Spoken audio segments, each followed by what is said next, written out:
confusing question to everyone.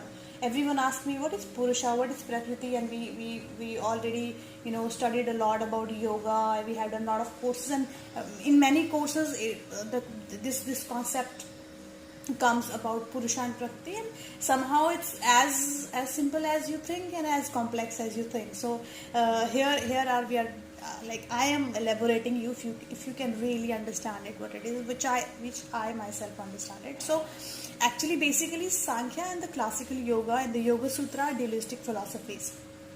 So very few yoga teachers today realize this. So this dualism easily seen in the metaphor. As a metaphorically, if we are seeing it as like clockmaker. So God is great clockmaker and this universe and everything in it, right?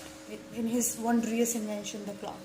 So God is outside of the machine. In the Sankhya tradition, there is Purusha and there is Prakriti, and these two are as separate as the clockmaker and the clock. So Purusha is the soul. We can say that self, we can say pure consciousness, and we can say that only source of consciousness. And the word literally means, we can say that a man, a human. So Prakriti is that which is created. So it is nature in all her aspects. Like Prakriti literally means, if you go the female creative energy. So Sankhya philosophy hold that there are countless individual Purusha, each one infinite, eternal, omniscient, unchanging and unchangeable. So there is no single Purusha that sits hierarchically above any other. There is no creator God, no puppet masters pulling any string, since Purusha is pure consciousness. It follows that Prakriti is unconscious. Prakriti is everything that is changing. Prakriti is not just the physical aspect of the universe that we can sense. It is very senses themselves, our thoughts, memories, desire, even our intelligence. So Prakriti is everything that isn't conscious. Consciousness resides only in Purusha, no more properly as Purusha. So Purusha, pure and distant, is beyond subject and object. One cannot understand Purusha, for that would make it an object. So Purusha cannot know or understand anything either, for that would make Purusha a subject. So Purusha simply just is. But because of the presence of Prakriti, Purusha gets attracted to the nature in the way a man attracted when he watches a beautiful woman dancing. So he cannot help but try to get closer. And then the disaster occurs. Purusha becomes trapped inside the Prakriti. So like Brer Rabbit when he touches the sticky baby in the old folk tale with Brer Fox, Purusha gets more and more entangled in Prakriti. Soon Purusha forgets that it was separate and ceases to struggle to regain its freedom when it entangled with Prakriti. So in the first point, Purusha was the separate, like consciousness, but when it entangled, he forget its own self, that what he was.